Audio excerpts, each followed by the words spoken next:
his abuses of power and be an accomplice to that cover-up. Every senator now faces a choice to be loyal to the president or the Constitution.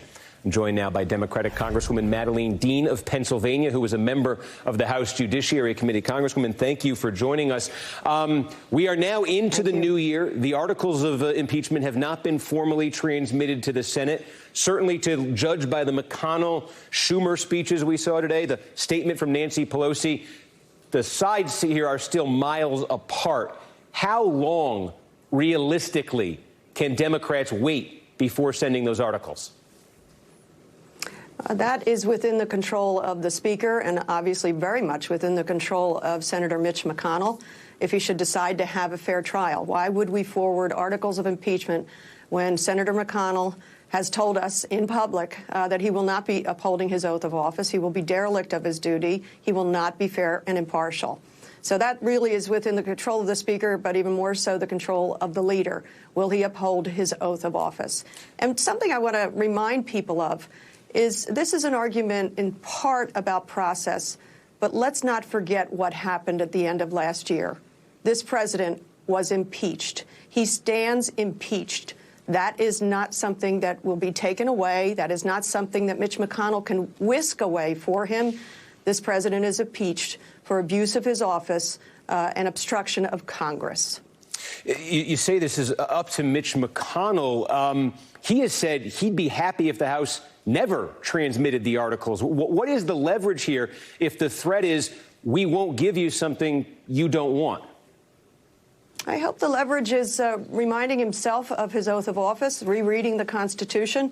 I was impressed with the year-end report by Chief Justice Roberts, who reminded us of the important civics lesson that we're all involved in, and reminded the judiciary especially that we must make sure that we impart impartial justice without fear or favor.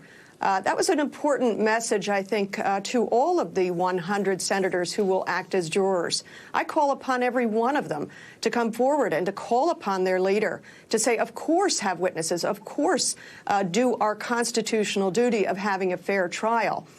So I call upon my own Senator Toomey. He claims to be an independent.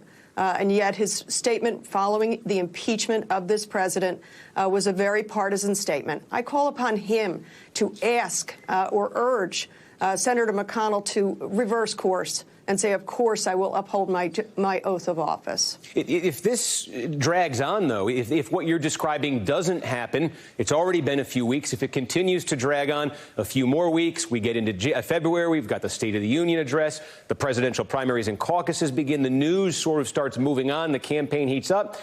Is there a point where you say, we're not sending the articles at all? I don't know if that is one of the options that the Speaker is considering. I certainly don't think we're anywhere near that. After all, the president was impeached on 2 articles of impeachment just the end of last year. We're coming back from some time with family and, of course, coming back to serious crises. But notice this is a pattern with Mitch McConnell.